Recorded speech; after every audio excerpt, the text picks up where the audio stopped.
ഫലസ്തീനികളെ സൗദിയിലേക്ക് മാറ്റൂ എന്ന ഇസ്രായേൽ പ്രധാനമന്ത്രി ബെഞ്ചമിൻ നെതന്യാഹുവിന്റെ പ്രസ്താവനയ്ക്കെതിരെ സൗദി അറേബ്യ കാലം എത്രയെടുത്താലും ഫലസ്തീന്റെ മണ്ണ് അവർക്ക് തന്നെയുള്ളതാണ്. ഇസ്രായേലിന്റെ തീവ്രവാദ ചിന്താഗതിയാണ് സമാധാനാന്തരീക്ഷം തകർക്കുന്നത്.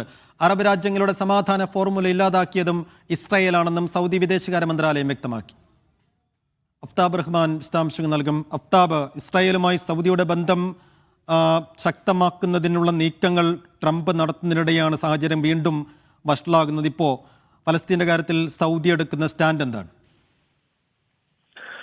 സൈഫുദ്ദീൻ, ഗസയിൽ നിന്നും ജനങ്ങളെ മാറ്റണമെന്ന ട്രംപിന്റെ പ്രസ്താവനക്കെതിരെ സൗദി നേരത്തെ ഈ പറഞ്ഞതുപോലെ തന്നെ രംഗത്ത് വന്നിരുന്നു.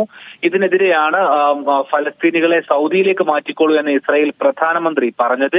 ഇതിനെതിരെ അറബ് രാജ്യങ്ങൾ രംഗത്ത് വരുന്നതിനിടെയാണ് ഇന്നിപ്പോൾ സൗദി വിദേശകാര്യ മന്ത്രാലയം അവരോട് നന്ദി പറഞ്ഞുകൊണ്ട് ഇസ്രായേലിനെതിരെ കടുത്ത പ്രയോഗങ്ങൾ നടത്തുന്നത്. പ്രസ്താവനയുടെ പ്രധാന ഭാഗങ്ങൾ ഇങ്ങനെയാണ്. അതായത്, കാലം എത്രയെടുത്താലും ഫലസ്തീന്റെ മണ്ണ് അവർക്ക് തന്നെയായിരിക്കും.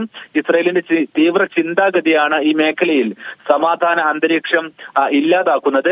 ഫലസ്തീൻ എന്ന മണ്ണിനോട് അറബ് ജനതയ്ക്കുള്ള വൈകാരികവും നിയമപരവും ചരിത്രപരവുമായിട്ടുള്ള ബന്ധം മനസ്സിലാക്കാൻ അധിനിവേശ മനസ്സുള്ള ഇസ്രായേലിന് സാധിക്കില്ല.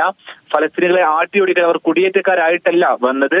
ഗസയെ തകർത്ത് മനുഷ്യന്റെ വികാരമില്ലാതെ മനുഷ്യരെ കൊന്നവരാണ് ഇസ്രായേൽ. പരസ്പര സഹകരണത്തോടെ കഴിയാനുള്ള അറബ് രാഷ്ട്രങ്ങളുടെ സമാധാന ഫോർമുല ഇല്ലാതാക്കിയതും ഇസ്രായേൽ തന്നെയാണെന്ന് ഈ പ്രസ്താവനയിൽ പറയുന്നുണ്ട്. പ്രസ്താവനയുടെ അവസാന ഭാഗങ്ങൾ ഇങ്ങനെയാണ്. അറബ് രാഷ്ട്രങ്ങളുടെ സമാധാന ഫോർമുല ഇല്ലാതാക്കുന്ന ഇസ്രായേൽ ഒരു കാര്യം മനസ്സിലാക്കണം: ദ്വിരാഷ്ട്ര ഫോർമുല നടപ്പാക്കാതെ മേഖലയിൽ സമാധാനം ഉണ്ടാകുമെന്ന് ഇസ്രായേൽ കരുതേണ്ട എന്നാണ് പറയുന്നത്. ട്രംപ് ഇസ്രായേലിനെ സൗദിയുമായി അടുപ്പിക്കാൻ ശ്രമം തുടരുമ്പോഴാണ് സൗദി തുടർച്ചയായി ഇങ്ങനെ ഇസ്രായേലിനെതിരെ രംഗത്ത് വരുന്നത് എന്നുള്ളത് ശ്രദ്ധേയമായ കാര്യമാണ്.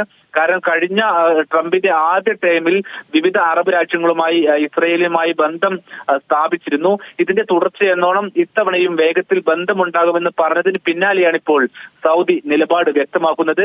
അതായത്, ഒക്ടോബർ 7 ശേഷമുള്ള ഹമാസിന്റെ ആക്രമണത്തിന് പിന്നാലെ അറബ് മേഖലയിൽ സ്ഥിതിഗതികൾ വ്യത്യസ്തമാണ്. ഇസ്രായേലിന്റെ വംശത്തോടു കൂടി തന്നെ മേഖലയിൽ ഇസ്രായേലുമായിട്ടുള്ള അകൽച്ച വളരെ പ്രകടമാവുകയും ചെയ്തിട്ടുണ്ട്. അതിന്റെ സൂചന കൂടിയാണ് ഈ തുടർച്ചയായി വരുന്ന പ്രസ്താവനകൾ. അഫ്താബ് റഹ്മാനാണ് റിയാദിൽ നിന്ന് വിശദാംശങ്ങൾ നൽകിയത്.